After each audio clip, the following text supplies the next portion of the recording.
মুমতাজুলকে বলছি পরিষ্কার করে, মুমতাজুলকে বলছি আগে হারাম খাওয়া বন্ধ করো তুমি।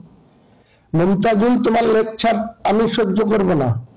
তোমার লেকচার বেলডাঙ্গা বেগুন বাড়িতে মেরে গেছো, এরপরে আসবা তুমি বেলডাঙ্গা মুর্শিদাবাদে কোথাও জালসা করতে, সেদিন তোমার সাথে আমি বোঝাপড়া করব। ভরতপুরের বিধায়ক হুমায়ুন কবির যে মসজিদ নির্মাণ করবেন বলছিলেন, আমি সে ব্যাপারে কিছু কথা বলেছিলাম। আসলে কেউ যদি পরামর্শটাকে বিরোধিতা মনে করে তাহলে সেটা উনি ওনার দৃষ্টিকোণ থেকে দেখছেন।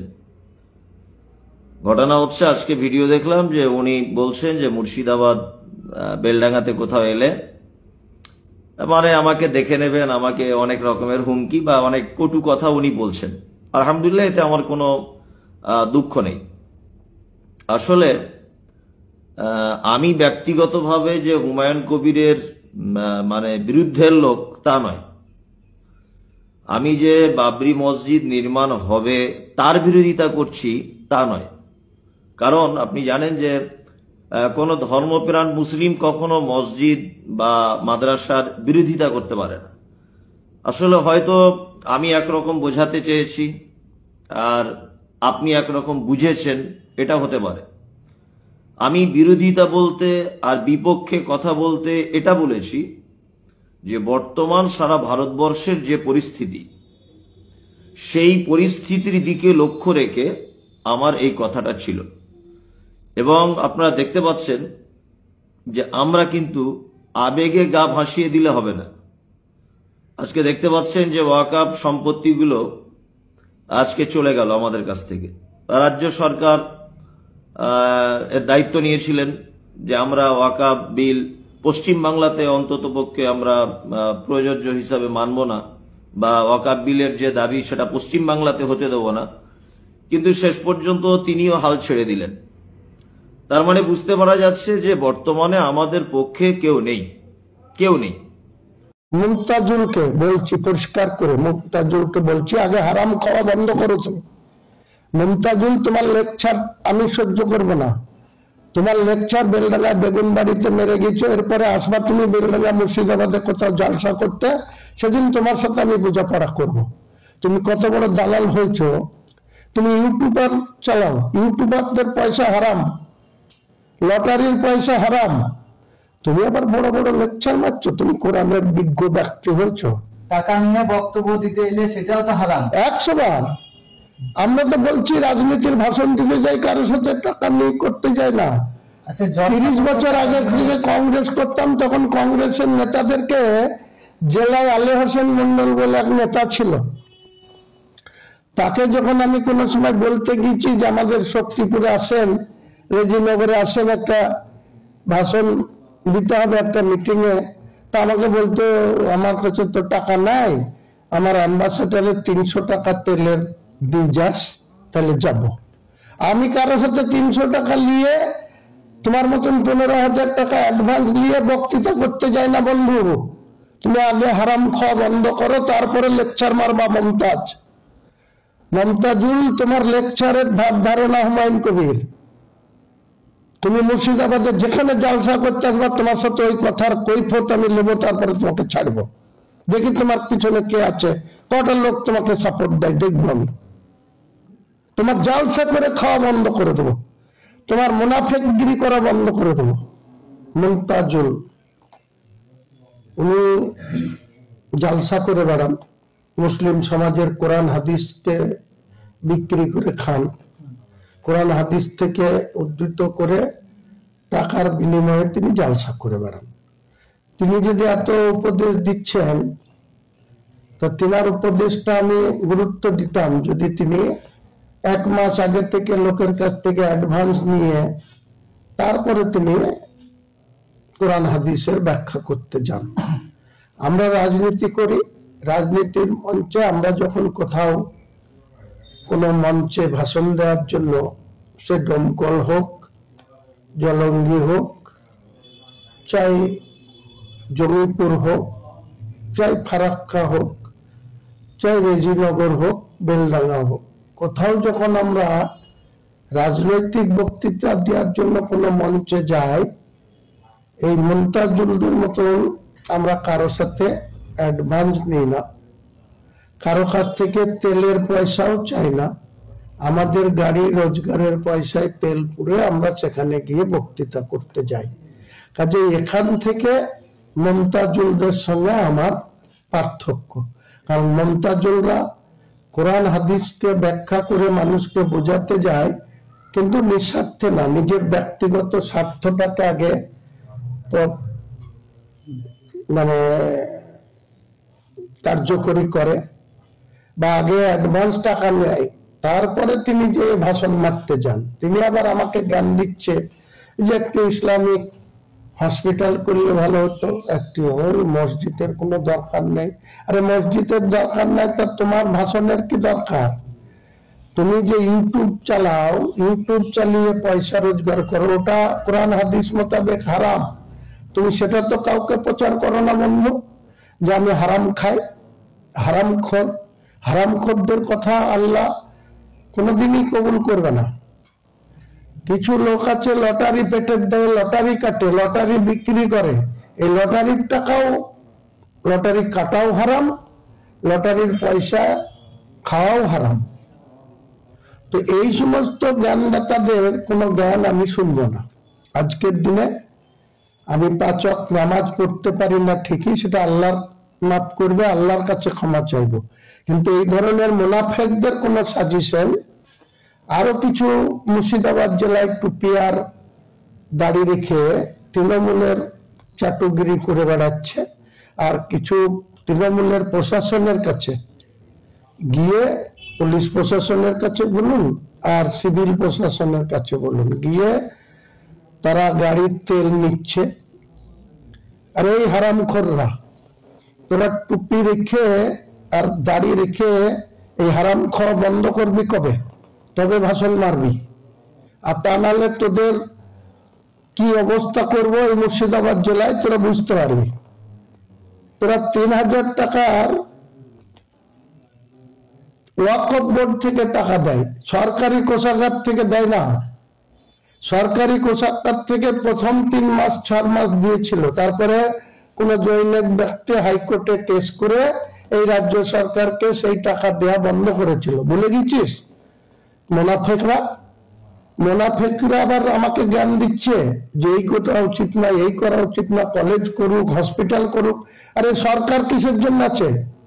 সরকার তো হসপিটাল করার জন্য আছে, সরকার তো কলেজ করার জন্য আছে, সরকার তো বিশ্ববিদ্যালয় করার জন্য আছে।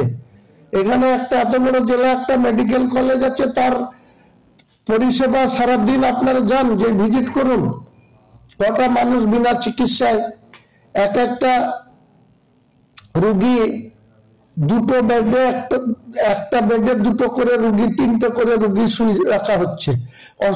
সুস্থতা হওয়ার আগে তো আরো অসুস্থতা তার বেড়ে যাবে।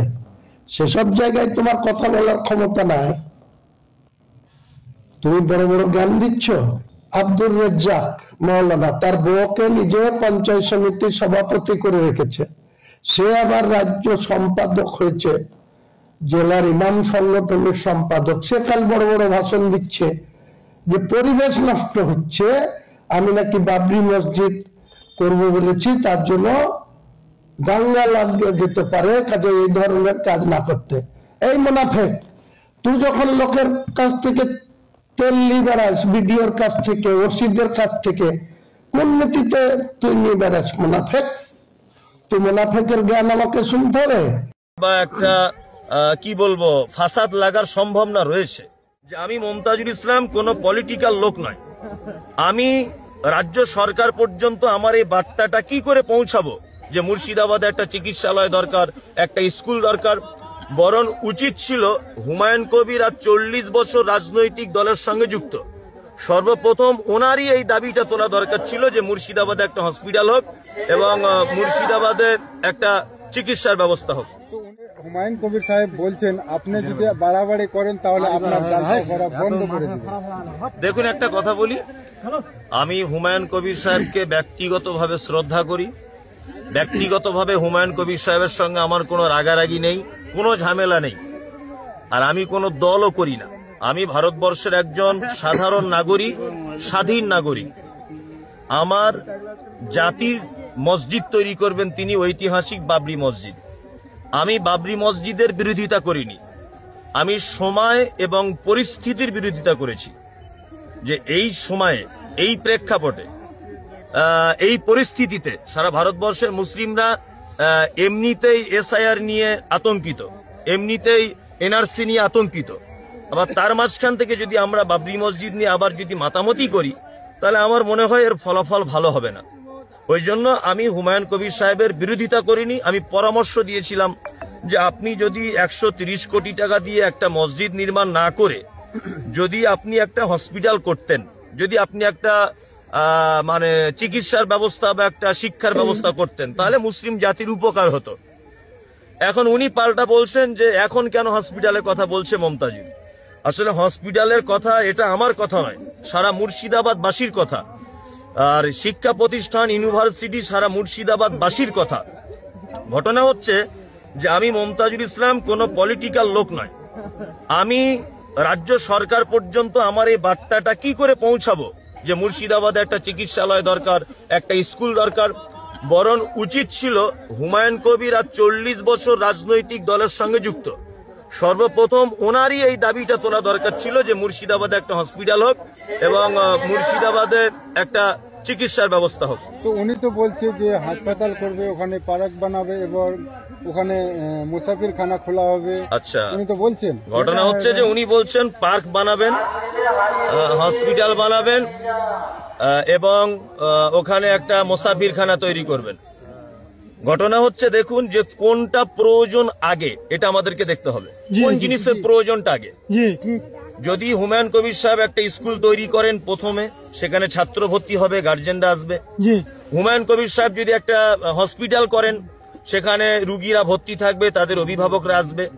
উনি যদি ওখানে একটা মুসাফিরখানা করেন, তখন একটা লোকের সমাগম হবে ওই জায়গাটায়, তখন একটা মসজিদ করা যাবে, কোনো সমস্যা নেই, কোনো সমস্যা নেই।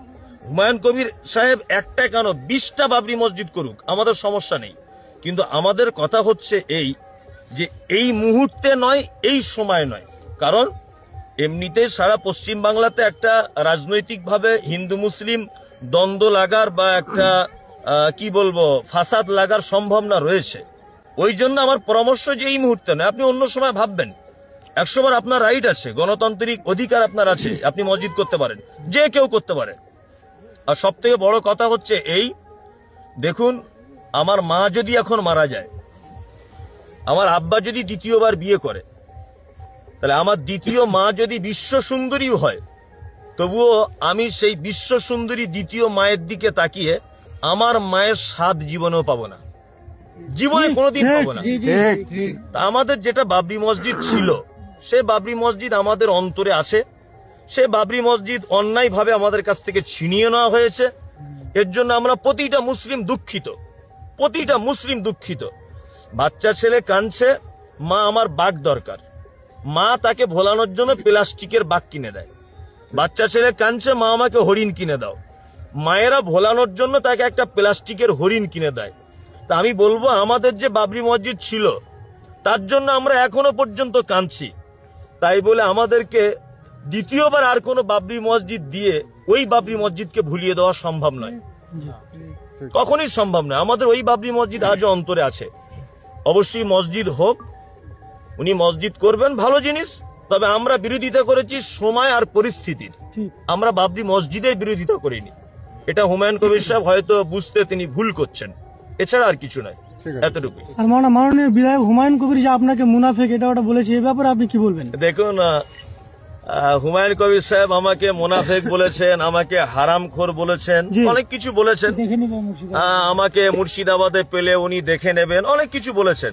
আমি এ ব্যাপারে মন্তব্য করব না। আর উনি করতে পারেন, কারণ ওনার রাজনৈতিক দলের ক্ষমতা রয়েছে, জনবল রয়েছে, জনসমর্থন রয়েছে। এই জন্য ওনার হাতে অনেক পাওয়ার আছে, উনি আমাকে কিছু করতে পারেন। তবে আমি হুমায়ুন কবির সাহেবকে একটা কথা বলবো যে শ্রদ্ধেয় ভাই, যদি দূরে কোথাও পৌঁছাতে চান তাহলে ছোটখাটো স্টেশনে দাঁড়াবেন না, তাহলে আপনি দূরে কখনো পৌঁছাতে পারবেন না। আপনারা জানেন যে লোকাল ট্রেন সব স্টেশনে দাঁড়ায়, কিন্তু দূরপাল্লার ট্রেন বড় স্টেশনে দাঁড়ায়, লোকাল স্টেশনে দাঁড়ায় না, কারণ তাকে অনেক দূরে যেতে হবে। হুমায়ুন কবির সাহেব, আপনি সারা পশ্চিম বাংলার, সারা ভারতবর্ষের ঐতিহ্যবাহী একটা কাজ করতে যাচ্ছেন, বাবরি মসজিদ করতে চাইছেন। তার মানে আপনার উদ্দেশ্য অনেক দূরের। আর আমার মতো একটা ছোটখাটো স্টপেজে যদি আপনি মাথা গলান, আমার মনে হবে এটা আপনার ঠিক হবে না। কারণ হচ্ছে এই, আমি একজন সাধারণ মানুষ, আমি আপনাকে একটা পরামর্শ দিয়েছিলাম, আমি আপনাকে হুমকিও দিইনি, বাবরি মসজিদের বিরোধিতাও করিনি। ওই জন্য বলবো যে আমাদের মতো ছোটখাটো মানুষের কথাতে আপনি এত গরম নেবেন না আর রাগ দেখাবেন না। আপনার প্রতি আমাদের কোনো রাগ নেই, কিছু নেই, বরং শ্রদ্ধা আছে। তবে আমরা পরামর্শ দিয়েছি সময় আর পরিস্থিতির, যে এই টাইমে এটা না করে আপনি অন্য সময় সিদ্ধান্ত নিতে পারতেন। আগামীতে ইলেকশন রয়েছে, মানুষ অহেতুকভাবে বিপদের সম্মুখীন হবে মানুষ। আজকে আপনারা তো দেখতে পেলেন সকলেই যে আজকে উড়িষ্যায় 10 জন যুবক ছেলেকে শুধুমাত্র মুর্শিদাবাদে বাড়ি বলে বুটের জুতো করে মুখে লাথি মারছে, শুধুমাত্র মুর্শিদাবাদে বাড়ি বলে। আজকে আপনারা দেখেছেন সোশ্যাল মিডিয়াতে যে হুগলি জেলাতে একজন ফেরিওয়ালা দাড়ি ধরে টানছে আরএসএস হিন্দুরা, শুধুমাত্র মুর্শিদাবাদে বাড়ি হওয়ার কারণে। এটাও কথা বলা হচ্ছে যে আপনি হুমায়ুন কবির মসজিদ বানা বন্ধ করেন, তাহলে না হলে উড়িষ্যাতে যতগুলো মুসলমান আছে তারাকে মারা হবে। এটাও কথা সোশ্যাল মিডিয়ায় আসছে। হ্যাঁ, সোশ্যাল মিডিয়াতে অনেক রকম কথা আসছে, ইতিমধ্যেই মুসলিমরা মার খেতে শুরু করেছে। আর আমাদের বক্তব্য এটাই ছিল যে যদি একটা মসজিদকে কেন্দ্র করে যদি মুসলিমরা আবার দ্বিতীয়বার মার খায়, যে সমস্ত গরিব ছেলেরা পরিযায়ী শ্রমিকের কাজ করে উড়িষ্যায় বিভিন্ন জায়গাতে, তারা যে কট্টরবাদী হিন্দুদের কাছে যে মার খাচ্ছে, এটা তো ভালো হবে না। তখন তো তাদের পিছনে কোনো নেতা মন্ত্রী যাবে না, যাবে? কেউ যাবে না। সেই গরিব পরিবারগুলো ধ্বংস হবে, সেই গরিব পরিবারের স্ত্রীগুলো রাতের অন্ধকারে কাঁদবে, তাদের বাচ্চারা ডুকরে ডুকরে কাঁদবে, তাদের আর্তনাদের কথা কেউ শুনবে না। আমরা মাঝখান থেকে কিন্তু ভোট নিয়ে চলে যাব, আমরা মাঝখান থেকে গেম মেরে দিয়ে চলে যাব, কিন্তু আমাদের কারণে যে গরিব মানুষরা বিপদে পড়ে যাচ্ছে। আমি এই জন্য বারবার বলেছি হুমায়ুন কবির সাহেবকে